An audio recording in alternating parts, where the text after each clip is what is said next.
We live on a beautiful planet, a planet full of life, home to millions of unique species and hundreds of billions of individuals. From the tiniest insects and mice to elephants and blue whales, this planet is a home to everyone. But over the last century or so, the average temperature of the planet has been rising. Water levels have been going up as glaciers are melting, forests are being cut down, chemicals spilled into natural habitats, animals killed, species going extinct, never to come back. Our planet is under attack, and we are the aggressors. I'm Eric Colburn. I'm an English teacher at Brookline High School, and I teach ninth grade. I also advise the Climate Justice Club. Climate change is really important to address because we're already seeing the effects now, and things are only going to get worse. So wildfires in California, drought in Central America and elsewhere, extreme heat, we're seeing it everywhere across the world, and it's causing mass migration, it's causing food shortages, it's causing conflict. We're going to see increasing numbers of wars and other armed conflict and refugee crises, and it is just going to get worse and worse. So we need to address it now so that it can be as the least bad it can be. My name is Hannah. I am a ninth grader at Brookline High School, and I'm a member of the Warriors for Animal Rights Club. The meat industry has a lot of devastating effects on the environment, such as deforestation. Even just one meatless meal can save up to 133 gallons of water. Hi, I'm Shira Fisher. I'm a Brookline High alum and a town meeting member from Precinct 11. I studied medicine and epidemiology, and in my day job I work on health policy, specifically thinking about how technology can help improve health. Meat is particularly bad for the environment. The New York Times just had a great article with a lot of visuals showing these comparisons, and they reported that meat and dairy have the biggest impact on the environment of all the foods we eat. And it also is just uses an extraordinary amount of land. So, like in the United States, something like 40% of the land area in the US is used for animal agriculture, for grazing, for raising plants to feed animals, and that's a lot of land. And there's not enough earth to raise enough meat for all of humanity to eat at the rate that, like, Americans are eating meat. So we can't keep eating meat at this rate. Livestock accounts for 14.5% of the world's total greenhouse gases each year.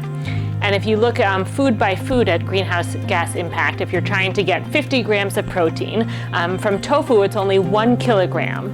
Eggs, 2 kilograms of CO2. In comparison, beef produces almost 18 kilograms of CO2, more than 8 times as much as eggs and more than 17 times as much as tofu. Meat is really bad for the environment. It's surprising to me. I didn't realize this maybe 10 years ago, and I ate a lot of meat. And meat, it turns out, accounts for something like 35%. I think the numbers are really contested because it's really hard to get a good estimate, but some estimates are like 20%, some estimates are like 50% of all greenhouse gas emissions worldwide, which is like huge. It's a lot. It's like, arguably worse than transportation, which everybody thinks of as like, oh, you drive your car and you emit carbon. But animal agriculture is terrible for the environment. So it's really bad. Also, the water use of producing meat. Per ton of product, animal products generally have a larger water footprint and also take larger water needs for each calorie that they produce. The average water footprint per calorie for beef is 20 times larger than for cereals and starchy foods. Recently, the public schools of Brookline began participating in Meatless Mondays, meaning there is no longer any meat served in school cafeterias on Mondays, in an effort to reduce our environmental impact and teach students healthy, sustainable eating habits. Schools and school districts across the country are doing the same. Los Angeles, Baltimore, New York City, Pittsburgh, Sacramento, and Cleveland are among some of the many school districts participating in Meatless Mondays. Other institutions, such as the New York Presbyterian Hospital and Syracuse University, are doing the same. Meatless Mondays will significantly reduce the carbon footprint, the water usage, and the land usage of our cafeterias. On average, just one meatless meal takes about 50% less water and 80% less land to produce compared to one plant-based meal.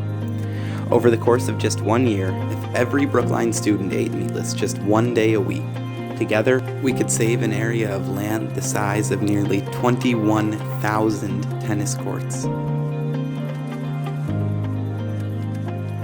Meatless Mondays are great, and it's amazing that it is happening. So Meatless Mondays are really important because it means that we're, I guess, theoretically using like 20% less meat than we were, which means fewer greenhouse gas emissions and less animal cruelty as well. Meatless Mondays will have a beneficial impact on the environment, and it will also provide an opportunity to educate students and staff on the importance of sustainability and caring for the environment. Meatless Mondays, I think, is a great idea. On an individual level, it shows people that you don't have to have meat at every meal to have a healthy, filling lunch. So we're teaching students sustainable eating habits that they can carry through the rest of their lives, at home, and also after they leave school. But I think it's also important because when one person does this, it's great. You can always choose a vegetarian option, but that has a small impact. When it's the whole town, it can make a difference. And if Brookline has Meatless Mondays, then on a community level, we're reducing the school lunch meat consumption by 20%. Every single week, there's a day that no meat is consumed. And that reduces our environmental impact as a school district and as a town.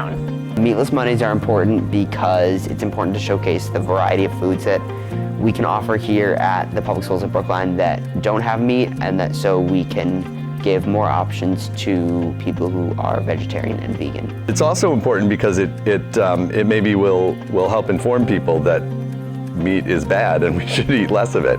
And like a lot of people probably don't know that meat is that bad, and like I didn't know, and Meatless Mondays is an opportunity for education, and just the fact that there are Meatless Mondays, people will then stop and think, oh, why are there Meatless Mondays? There's a concept called the curb cut effect, where the idea is that changes made to help the most vulnerable, like cutting a curb so that a wheelchair can get on, ends up helping a lot more people than you might have expected. So when we cut those curbs for wheelchairs, it's actually also easier for people with strollers and bikers and people on skateboards and people with luggage and people on crutches and delivery carts and lots of other people. So I think the same thing is true for Meatless Mondays. Here the vulnerable thing is maybe the environment and maybe also vegetarian. So Meatless Monday is going to reduce the meat consumption and therefore decrease the burden on the environment.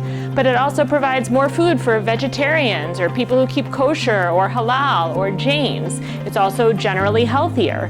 And depending on how the costs are set up, it could even potentially be cost savings. So the kinds of food served in the cafeteria won't change that much. It'll be normal dishes served just without the meat, such as pizza or pasta. We'll have a lot of plant-based burgers, sandwiches, wraps, as well as traditional meatless options like salads, yogurt. So I've seen the menu for Meatless Mondays and it looks delicious.